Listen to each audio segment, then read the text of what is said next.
Здрасте, дорогие друзья. Здрасте, дорогая Мария. Здравствуйте, не менее дорогой Михаил.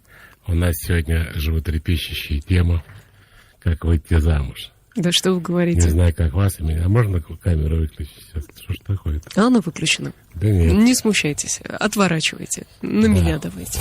Ладно, даю, да. Ну, оставьте софиты уже, да, в покое. Но дело в том, что тема интересная, особенно для России, потому что в России есть демографические перекосы еще с 1945 года. На сегодняшний день, как я понимаю, примерно... Помните, какая такая песня была, ее пела Майя Кристалинская? Потому что на 10 девчонок, Мари, по статистике 9 ребят. И ничего не изменилось со времен Майи Кристалинской. Тем не менее, я вам расскажу такую историю. Когда я на лекциях живых, конечно, еще до пандемии, эту лекцию проводил, вот зал на 1500 человек. Я говорю, поднимите руки, кто ни разу не был замужем. Из 1500 1000 поднимало руки. А кто был один раз замужем? 300 человек. А кто был 2 раза замужем? 50 человек. А кто был 3 раза замужем? 20 человек. А кто был 4 раза замужем? 10 человек. А кто... Из этого я делаю вывод, чем больше ты ходишь замуж, тем меньше хочется. Не знаю. Судя по... Слушайте дальше. Я помню, был рекорд, я сказал, кто был замужем 5 раз. И одна женщина подняла свою одинокую руку. И я спросил, а как же так, если всем мужиков не хватает, почему кто-то выходит замуж 5 раз, а кто-то ни разу? В общем, что такое не везет, и как с этим бороться, мы сегодня об этом и будем говорить. Добрый вечер. Здрасте. Алло. Здравствуйте. Алло. Да-да-да, вам надо замуж, давайте ближе к теме. Здравствуйте, Михаил, меня слышно, все хорошо? Да, отлично. Извините, пожалуйста, Михаил, у меня вопрос касается замужа. Меня зовут Екатерина, мне 22 года. Я постоянно слушаю вашу программу. И вы в 22 года хотите выйти замуж? Не рано? Я уже вышла, Михаил. Так. Но вопросы мне касаются замуж. Я очень хотела у вас спросить, но вот не касалось вопроса. На прошлой неделе не было вашей программы. Можно мне, пожалуйста, спросить? Пожалуйста. Спасибо. Михаил, вот я вышла замуж, но я, вот, благодаря прослушиванию ваших программ, знаю, что невротик, вычислила свои проблемы. Михаил, вот я вам сейчас скажу, что у меня вот проблема, что первый у меня страх одиночества, потому что мама покончила с собой, а папа очень меня унижал в детстве морально. И второе как раз-таки это то, что я боюсь, что меня вот муж будет тоже вот унижать. И, Михаил, как мне не потерять вот это замуж? Не только выйти. Так вы уже замужем. Вы же можете сказать, как вы с мужем живете. Унижает вас, не унижает. Нет, он меня не унижает. Он меня очень любит. Он хочет мне помочь всячески. Мы вместе с ним слушаем ваши программы. И так, все хорошо. а в чем ваш вопрос тогда? Я не очень понимаю. Да. В чем ваш вопрос? Как наладить, как правильно вести быт с мужем? Давайте так. Отношения. Вы знаете, я вообще не фанат строительства семейной жизни. Я для многих считаюсь таким резким и жестким идеалистом, потому что я считаю, что брак, он для радости, он для счастья и удовольствия. И я считаю, что в браке люди могут вести себя так, как они хотят. Например, как вести быт с мужем. Как хочется, так и ведите. А не хочется, не ведите. Что это приведет к чему? Значит, есть мужчины, которым нужна домохозяйка, которая будет их кормить, поить, обстирывать. А еще бы лет 50 назад, я бы сказал, и обшивать. Но сейчас женщина дома, мужчина... Штопать. Будет обштопывать. Вот. А есть мужчины, у нее такая жена творческая вся, певица оперная, к примеру, какая-нибудь. Как я говорю, адвентисты седьмого дня, свидетели Иеговы. Она не будет ничего делать. Говорит, слушай, и не надо. Мы вот домработницу наймем, я сам могу посуду помыть. Поэтому не надо ни под кого подстраиваться. Но меня не обязательно слушать, я просто свое мнение сейчас высказываю. Потому что многих женщин так специально учили, что как бы готовили к браку, к замужеству, что она должна, да никто нафиг никому ничего не должен. Поехали дальше. Добрый вечер, алло. Здравствуйте. Здравствуйте. Меня зовут Виктория. Мне 30 лет. Я не замужем. Михаил Александрович, Мария, расскажите, пожалуйста, вот у меня получается так, что встречаю определенные типажи мужчин. Что это за типажи такие определенные? Виктория. Ну, фактически такие маменькины сынки, мальчики, наверное. Вы их в детском саду ищете? Как пойти, я их встречаю? Вы специальные места находите, где они водятся? Нет, вот, наверное, я что-то транслирую таким мужчинам. Дети, ко мне, собираемся на завтрак, что вы транслируете? Ну, видимо, в силу своей профессии, наверное, у меня бегущая строка, воспитаю всех. А вы преподавателем работаете? Взрослый, старше меня. В какой-то момент я ему призналась в любви, сказала, что он мне нравится. Он сказал, ну хорошо, будешь моим воспитателем. И вдруг он сказал, можно я буду называть тебя мамой? А чем вы занимаетесь? Я работаю с детьми, на сегодняшний момент гувернантка. Это вообще такой в сфере детской всю жизнь работаю. То есть вы как бы вышли замуж, но как бы вы не педофил, поэтому за детей вам как-то не хочется, даже если им 50 лет, да? Да. Понял. В чем вопрос? Вопрос, я понимаю, что это дело во мне. Вопрос в том, что как себя перенастроить. В общем-то, я встречаю их. Вот последние мои отношения закончились сегодня. И это надо поздравить или выразить соболезнование? Какая правильная реакция? Мне кажется, радость, наверное, надо выразить, потому что я... Отпустили ребенка во взрослую жизнь? А как они ведут себя? Ну, воспитательницам это смешно. Мне хватило 2 недели, чтобы понять, что это человек. А расскажите, многим девушкам это будет интересно. Как они себя так странно мужчины ведут, что видно, что они инфантильны? Что они делают, говорят? О чем речь идет? В общем, история была такая, что человек, во-первых, что мне не понравилось, он, во-первых, мне названивал по 10-15 раз в день, а когда мы стали, в реальности с ним находиться, он такую же позицию к маме проявлял, то есть он звонил ей по 10 раз в день, по видеосвязи, вот какой-то контакт такой неадекватный, на мой взгляд. Потом он, я не знаю, это детскость или это такая вывернутая история, он пытался меня контролировать. Ты поела, ты попила, ты оделась, ты там выходишь гулять, ты оделась тепло. И, что меня начинало злить, потому что у меня такое ощущение было, что я не маленький ребенок, зачем меня контролировать, я как бы... Помните, как это говорит, Яша, домой, мам, я замерз, нет, обедать. Да, Именно это, наверное, история была. И второй момент, как сегодня выяснилось, что я достаточно открыто строю свои отношения, а человек меня обманул. Это как снежный ком такой закрутился. Что, у него в другом городе еще одна мать?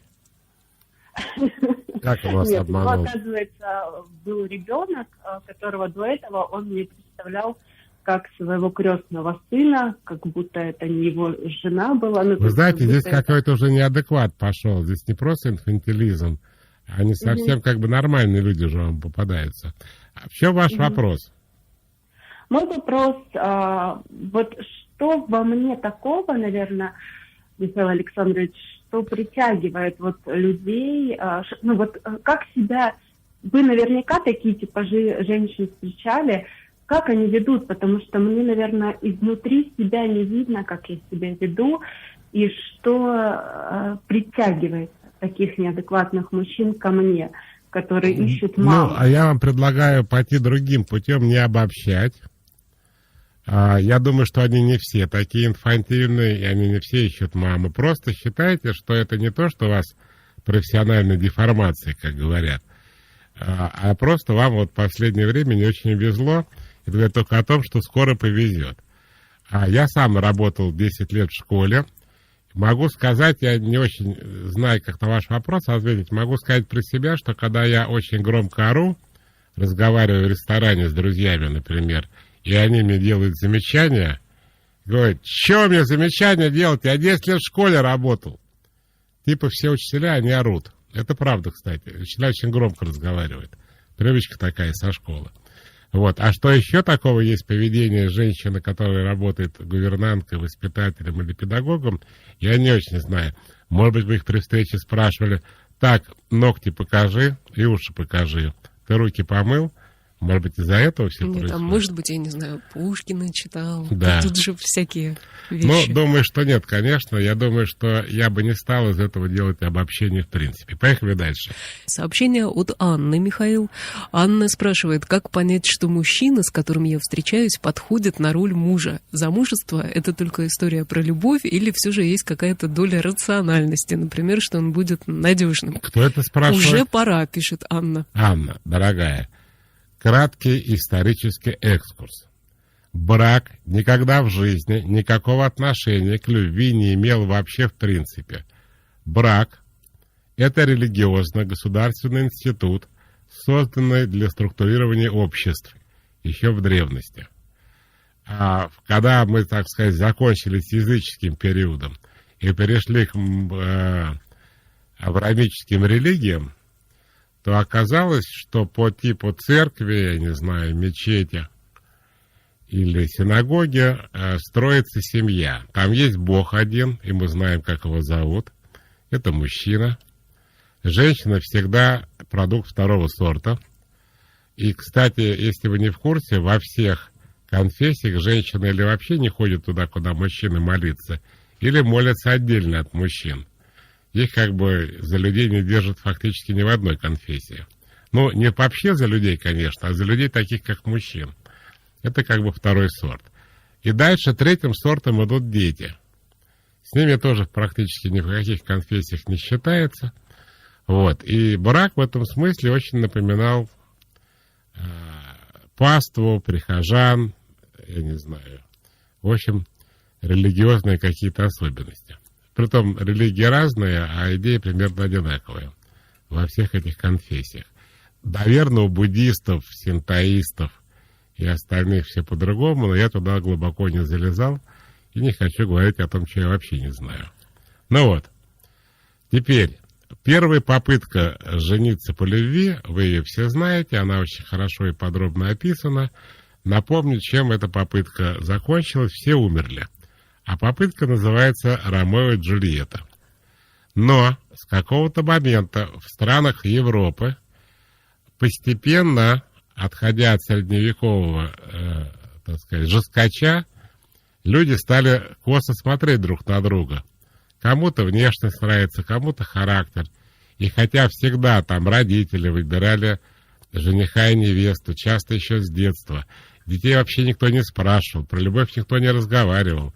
Просто вот взяли, там свои какие-то особенности были при выборе мужа и жены, чтобы семья, например, жены была статусом выше, чем мужа. Ну, чтобы поля Карабаса-Барабаса доставались вашим детям. Все в семью, да. Все очевидно, да. Что или, например... Ну, Михаил, мы же уже пережили этот этап. В конце концов, есть стиральная машина. Подождите, не торопитесь. Муж на час.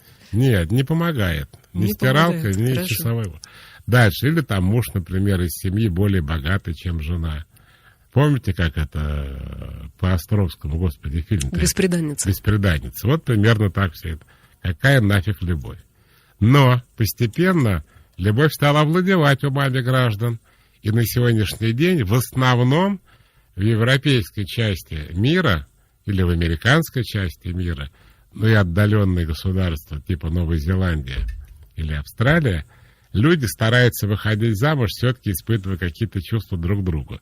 Но есть огромный исламский мир, который больше намного по размерам, и там, как правило, продолжают традиции безо всякой любви.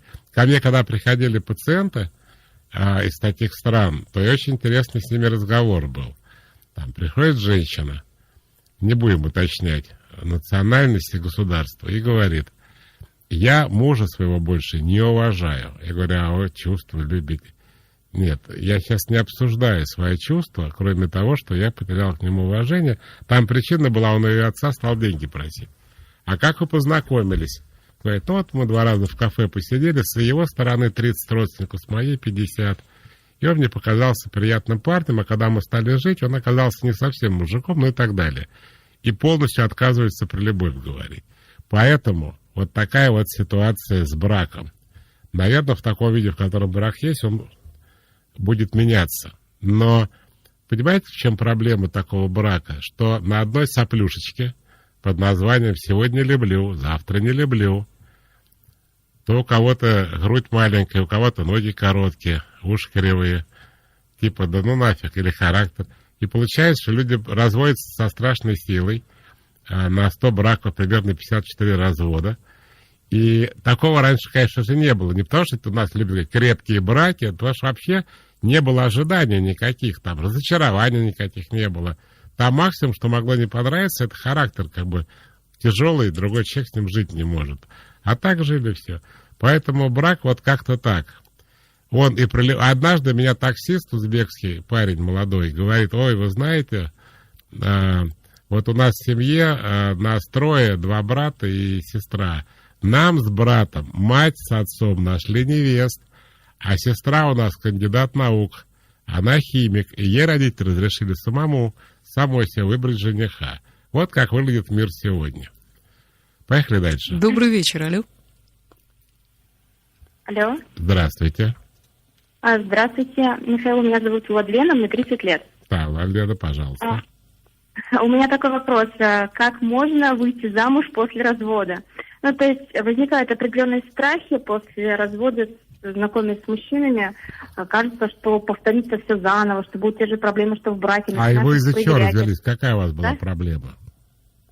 Ну, у меня муж выпивал, допустим, часто, на мой взгляд. И сейчас, если мужчина, с которым я знакомлюсь, как мне кажется, выпивает больше, чем мне кажется, чем нужно, то мне сразу кажется, ага, будет Скажите, алкоголиком. пожалуйста, Владлена, что вы будете делать, если ваш муж окажется алкоголиком?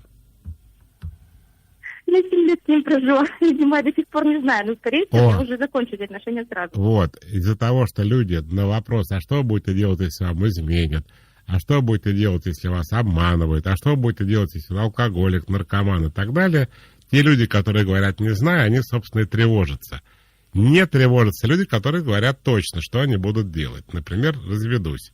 Так вот, как только вы для себя будете очень конкретно и жестко решать, какая у вас будет реакция, вы перестанете бояться. Теперь еще одно воспоминание.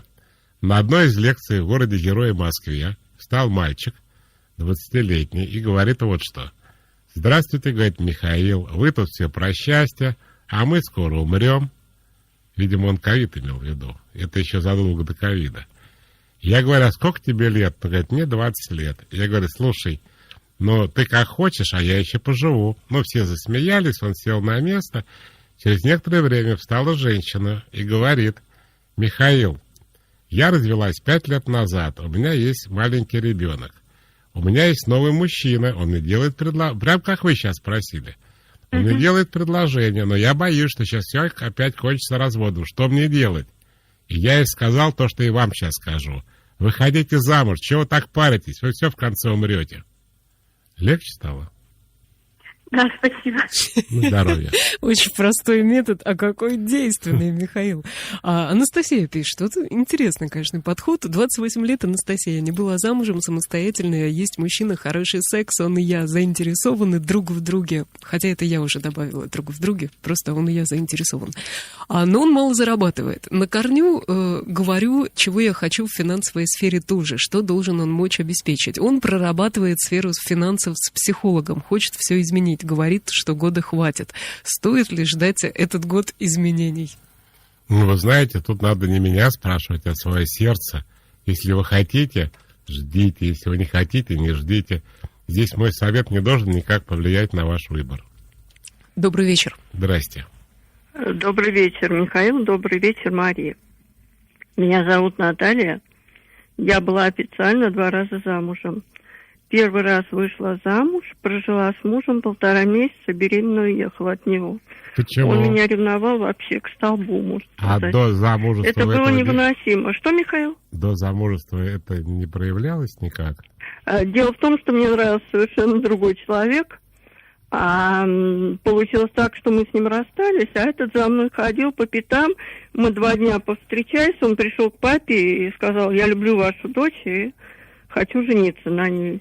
Вот, а мы были на Украине как раз, и папа говорит: ну подождите до Москвы, потерпите, у меня тут только с пененькой удочки. И, короче, в Москву приехали, он через депутата ускорял срок, чтобы нас расписали, потому что вы-то он должен хотели, был вы-то зачем? вместо службы прибыть в сентябре, 4 сентября.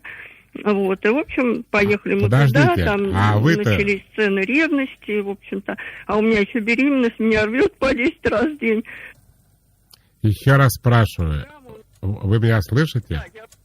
Я сказала, что вы-то хотели же меня замуж? Я не смогу с ним жить. Ну, там начались скандалы, он кричал. Так, у нас не получается очень диалог. сложно. Наталья, немножечко остановитесь, если вдруг получится Ну, договорить. короче говоря... Все, давайте Наталью отключаем. Да? Хорошо, Михаил, тогда нам пишет вот какое письмо. Девушка. Мы еще не в браке. Абсолютная child-free. До ее возраста, ей 29, мне 37, я сам не задумывался о детях. Когда рубеж в 35 я преодолел, я начал смотреть на наличие детей в союзе совершенно по-другому. Я уверен, что она не примет ребенка в брак. Есть риски, что брак может просто прекратить существование. Вопрос, помогает ли психотерапия браку и даст ли она шанс на его сохранение? Я половину вообще не понял. Child-free, потом что... Можете сами мысли донести? Молодой человек, наш слушатель, хочет детей, его женщина убежденная child-free, и он как-то думает, что она не пойдет на рождение детей. Не надо ее уговаривать. Помогает ли психотерапия и даст ли шанс на сохранение брака? Смотрите, психотерапия помогает, когда человек хочет детей, но боится, например. Но когда человек не хочет детей, то что вы предполагаете? Чтобы психотерапевт рассказал какое-то счастье и радость? Сторонники child-free так не думают. Смотрите, я не вижу в этом никакого смысла, потому что ваша женщина никакой помощи не просит. Она не говорит, что она там заблуждается или ей нужна помощь. Она говорит, просто не хочу и все. Поэтому это не тот случай, где нужна терапия. А у нас еще звоночек? Точно. Добрый вечер. Здравствуйте. Здравствуйте. Очень приятно снова с вами поговорить, Михаил, Мария, тоже добрый вечер. Меня зовут Наталья. Мы с вами общались где-то год назад, вот мне наконец посчастливилось дозвониться. У меня такой вопрос. 10 лет назад я встречалась с мужчиной, он был женат. Вот. У нас были очень сильные чувства друг к другу. Детей не было там в семье. Вот. Через какое-то время родился ребенок, и, конечно, мы расстались. Вот. Потом родились еще 2 детей. Вот. Меня периодически посвящали в то, как дети растут. Ну и вообще о своей жизни рассказывали периодически. Вот. Рассказывали, в смысле, они вместе с женой вам рассказывали вдвоем? Нет. Или вы на «вы» разговариваете со своим Жена, любовником? я надеюсь, об этом не знала. Вот, так. Потому что, все это, конечно, не очень хорошо было. Но в жизни так случается. Но это для вас было, я думаю, в первую очередь, не очень хорошо, да? Ну, конечно, я переживала очень сильно. То есть это не в жизни так случается, а это как бы есть ваша жизнь, которую вы добровольно себе и выбрали, правильно? Конечно. То есть это не случается, это когда человек в ДТП попадает. А это типа я сама это все делаю. Так, дальше. Да, вот. И, в общем, случилось такое несчастье, что мама этих детей умирает. Так. Вот этот человек остается с 3 детьми. Ну, и там, кроме мамы, были еще родственники, которые помогали. В итоге человек остался вообще один с 3 детьми. И вот недавно он мне позвонил и говорит, я бы хотел с тобой встретиться. Мы встретились. И как бы возобновились наши отношения. Он познакомил меня с своими детьми. Дети еще маленькие достаточно. Вот. А я всю жизнь, я была замужем, у меня сын взрослый. А я всю жизнь мечтала о большой семье. Я очень люблю детей. Я знаю, как с ними общаться. Вот. Ну, детей же не обманешь. Там притворяйся, не притворяйся. Они все же чувствуют. Что не Ну, вот обманешь и что чувствует, я не понимаю. Дети что чувствуют? Да. Любовь к ним. Ну, а в каком смысле не обманешь? В каком смысле их должны были обмануть? Нет, я в общем говорю, что... В общем, их лучше дети, не обманывать, да. Так. все дети чувствуют искренность Угу. или неискренность. Так. Вот. И мы стали встречаться, где-то знакомились, ездили вместе на дачу на выходные. Вот, и человек продолжал как бы со мной общение. А по прошествии какого-то времени все немножко стало угасать, и я задаю такой вопрос, например, ну, может быть, я там не нужна тебе. Ты скажи мне прямо, со мной не нужно в какие-то игры играть. Да, нужна, но встречаться я с тобой как бы попыток не делаю. И я для себя сделала вывод, что человек, наверное, меня не любит и не хочет со мной продолжать общаться, хотя он хочет построить семью. Ну, вот. Вывод у меня правильный или нет? Вот я о чем хочу спросить. Вывод у вас абсолютно правильный. Любви не было, я думаю, ни с чьей стороны никакой в здоровом смысле. Дело в том, что при неврозе любовь — это такая странная вещь, когда люди с крыши прыгают, повеситься пытаются, отравиться, следят друг за другом, смотрят их телефоны, компьютеры. Бывает любовь неразделенная у них, бывает несчастная. И все это они называют любовью. Специалисты это могут назвать зависимостью, наркоманией, навязчивыми состояниями, но не любовью. Но людям же неприятно думать о том, что эти годы были в нелюбви, правильно? Поэтому они все в одну кучу. Это у меня такая любовь. Какая такая? Ну, вот такая несчастная, тяжелая, трагическая. Когда мне вообще человек говорит такую фразу, говорит, я его люблю страшно. Или я безумно его люблю. Я как психолог вижу только два слова. Страшно и безумно. А люблю я уже не вижу.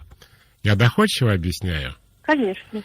Конечно, по-человечески не очень приятно признаться, что это 10 лет адюльтера, который вообще никакой любви, отношений в принципе не имеет.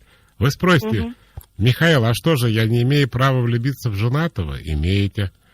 Только знаете, в чем разница? Если бы у вас не было вот именно такой трагической и, в общем-то, не очень здоровой истории с такими отношениями, это выглядело бы следующим образом. Ну, во-первых, у человека на лбу не написано, женат он или нет, да? И вот, например, вы с человеком знакомитесь, тут вы вот влюбились уже, и тут выясняется, что он женатый. Дальше вы говорите мою любимую фразу. Старик, ну ты как разведешься-то, звони, не пропадай. Ну не тяни долго, и все. И дальше вы видите, он любит вас и хочет жить с вами, или он не любит вас, хочет жить с женой. Что тут сложного? Что думаете?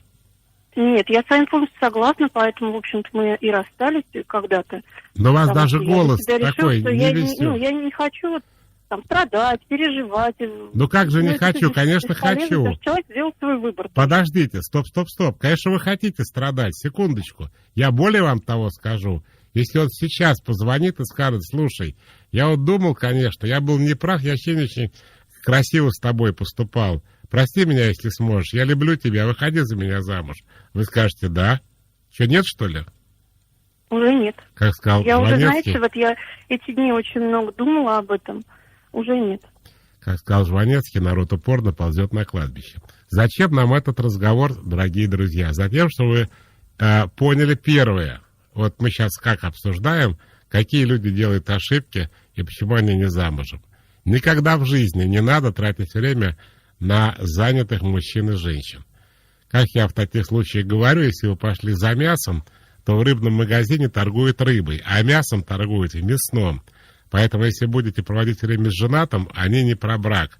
Хотя бывают истории, когда кто-то высиживает эту историю, и это, в конце концов, женатый разводится и женится. И дальше они прекрасно живут. Для этого есть пословица «терпение и труд». Да, все перетрут как раз. Без труда не вытянешь. Да. И бабу из семьи. Поэтому я хочу сказать, это странная идея в принципе, а Фрейд по этому поводу пошутил.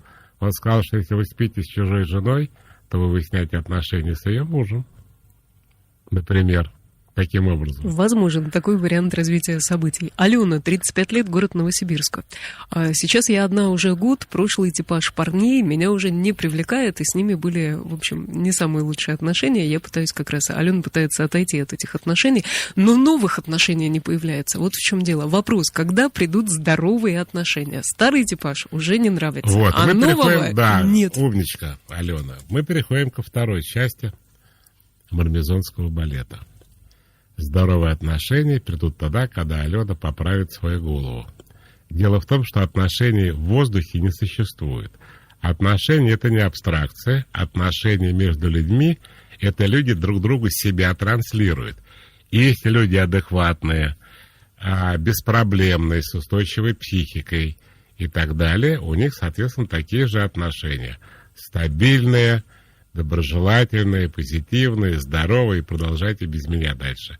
Но если каждый из участников этого броуновского движения отношений имеет в голове тараканов, то все эти тараканы в отношения, собственно, и переходят.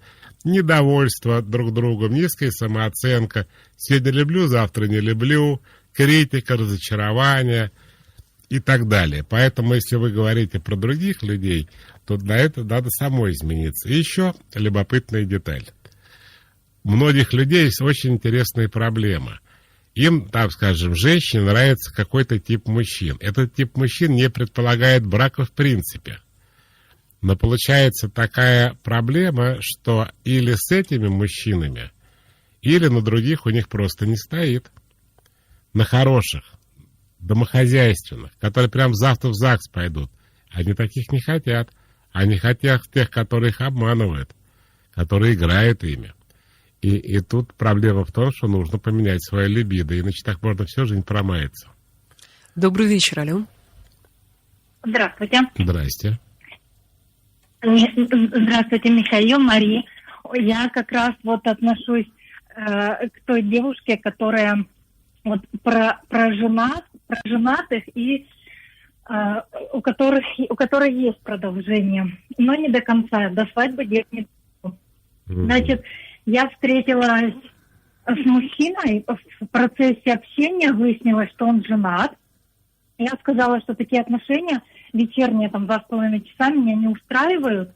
И он вообще неожиданно слишком долго, да? Снял квартиру, полгода. Он жил на квартире, но так как у меня ребенок, я предложила съехаться. И 2,5 года еще мы живем уже на моей территории. Все, в общем, хорошо, но дело в том, что он не разводится. Говорит, что видится он там только с детьми, с женой он не общается, это 100%. И он не разводится, объясняя тем, что это будет предательство по отношению к детям. Он не знает, как они отреагируют, но, соответственно, от свадьбы-то дело не ведется. И сейчас, и, значит, я уже думаю, что как-то, с родителями он меня не знакомит, и меня эта ситуация перестала устраивать. Я, видимо, очень была настойчива. Он начал говорить, что вот ты там завтрак мне не готовишь, вот, в общем, начал искать во мне какие-то минусы. И сейчас он сказал, что, а ты что думаешь, если я разведусь, так я женюсь на тебе, что нет. И, я думаю, что вот эти отношения уже подошли к концу. И у меня такой вопрос, как вообще строить... То есть первый брак у меня был там по молодости, влюбились, сразу же, мой первый муж сделал предложение, как-то такая вот, такая красивая сказочная история.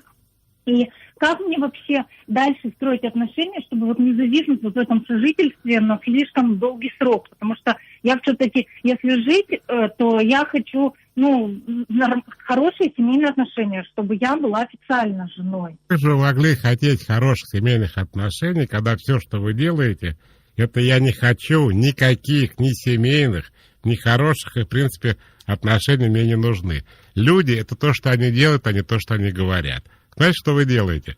Вы берете женатого мужика, начинаете с ним жить, при этом мужик не просто не собирается разводиться, а он начинает рассказывать, что у вас проблема. Вы в каком месте хотите семейных отношений? Объясните мне. Я просто, знаете почему? Я подумала, что должно пройти время, я так думаю, когда мальчик с девочкой знакомятся, то да, там... Когда женатый мальчик знакомится с девочкой, то какое время должно пройти? Чтобы что, тоже жена умерла? Что должно произойти? Дети на пенсию вышли. Жена была против, чтобы он из семьи ушел. Я подумала, ладно. Что ей будет больно, и надо пройти, чтобы какое-то время прошло. Так подождите, секундочку. Я с вами абсолютно согласен. Зачем жить с ним было? Но он бы эту проблему решал своя. Когда бы решил, тогда бы съехались бы, нет? Наверное, знаете, я вам честно признаюсь, я, наверное, думала, вот сейчас он посмотрит, какая я посмотрю, какой он, и если, в общем-то, все будет хорошо, и нам будет хорошо... То жену мы уберем и будем жить счастливо, точно? Что? Я говорю, жену тогда мы уберем и будем жить душа в душу. Ну, если мы друг другу подходим. Я правильно понимаю? Не уберем, жена не стена, она подвинется. Состоится. Как? Что развод состоится, если все хорошо, так развод, у нас свадьба, жену пригласят в гости с детьми. Так вот, еще раз объясняю, это у него время должно пройти. Вы не можете жить с человеком, потому что это и есть та проблема, в которой, собственно, все и вылилось. Вот, поэтому на будущее, когда вы с женатым, не дай бог, еще встретитесь, вы как бы все время телегу впереди лошади ставите. Вы скажите в таком порядке: сначала ты разводишься, и потом мы не просто живем, а хотя бы встречаемся. А пока ты женатый, мы не общаемся в принципе. Алло. Здравствуйте. Говорите, пожалуйста, алло. Добрый вечер. Только погромче это сделайте. Здравствуйте, добрый вечер. Здравствуйте. Меня зовут Александра. Вопрос такой. Я была замужем больше 20 лет, и продала мужа, прошло больше 3 лет с этого момента, и мне настоятельно рекомендуют завести новые отношения. Я про себя не могу сказать, готова ли я к этому, но как бы не попробовав, не ответишь. Ну, конечно. А в чем вопрос? Вопрос такой, сайты знакомств. Как вы к ним относитесь, так как сейчас весь мир сидит в них? Смотрите, я к ним изначально относился не очень хорошо, но дело в том, что сейчас пандемия продолжается больше года уже, и сайты знакомств заняли свое законное место в жизни человека, как, например, профессия курьер. Есть вещи, которые, нравятся они тебе или не нравятся, то они как бы часть твоей жизни. Я помню разговоры о том, что мы не любим электронные книги. Вот бумажная книга, это приятно. Сегодня, я думаю, электронная книга наступает на пятки бумаги, и завтра бумаги не будет вообще. Это как фильм «Слезам не верит» про телевидение, что не будет ничего, будет один телевизор. Так, в принципе, и происходит. Поэтому я считаю, что это как бы часть этой жизни, часть этого времени. Просто есть, наверное, более адекватные сайты знакомств, есть совсем какой-то плохие сайты и так далее. Единственная проблема, что в России, например, мужчины, оборзевшие на сайте знакомств, разленившиеся, они даже девочкам ничего не отвечают, потому что у них огромный выбор. Это его огромный минус. Добрый вечер, алло. Здрасте. Говорите, пожалуйста, вы в эфире, алло. Меня зовут Лина, я звоню из Москвы, у меня такой вопрос. Каким образом можно узнать человека и вообще узнать о готовности к браку, если отношения на расстоянии, и мы живем в разных странах? То есть это осложнено тем, что мы видимся крайне редко, но человек говорит, что уже готов к браку, что уже хочет семью, и в целом кажется мне довольно зрелым для создания новой ячейки общества, но у меня есть некие сомнения, потому что мне придется покинуть свою работу в России, то есть много что оставить, и меня терзают сомнения по этому поводу. Только пожив с человеком, можете понять, насколько он готов к браку. Кстати, одно из преимуществ сайта знакомств, там люди конкретно пишут, зачем они знакомятся. Если вы знакомитесь с парнем на улице, и вы в него влюбляетесь, это не означает, что он хочет семью. Когда вы заполняете аккаунт в соцсетях, то предполагается, что там все пишут, зачем им это надо.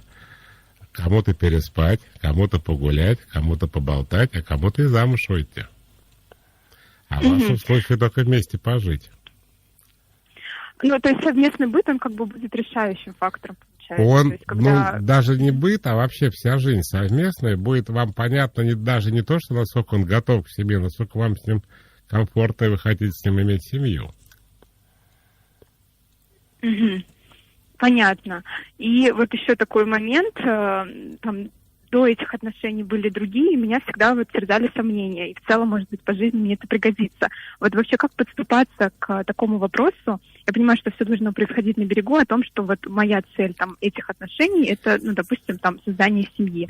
А мне всегда казалось, что это как-то, ну, не очень правильно, что ли, навязывание. Но меня, как мужчина, это бы напрягло, потому что получается, что вы людей используете для своих целей.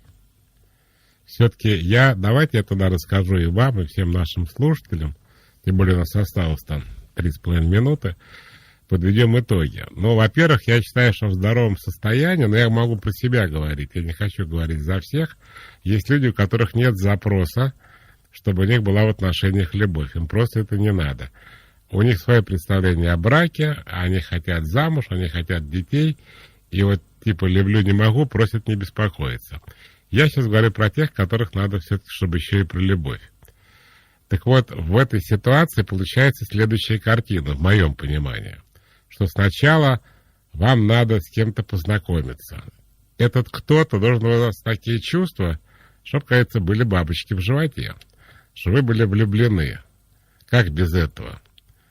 Чтобы вы, это, кстати, влюбленность на месяца 3 примерно происходит, и вам будет приятно, что вообще это чувство было, даже если это ничем не закончится, потому что влюбленность к любви, как часто бывает, не имеет прямого отношения. Влюбленность отличается прежде всего тем, что вы себе придумываете человека, и, собственно, в него и влюбляетесь, а он может отличаться от реальности. И в влюбленности еще нарушается полностью критика, поэтому Всемирная организация здравоохранения признает влюбленность таким временной болезнью, короче.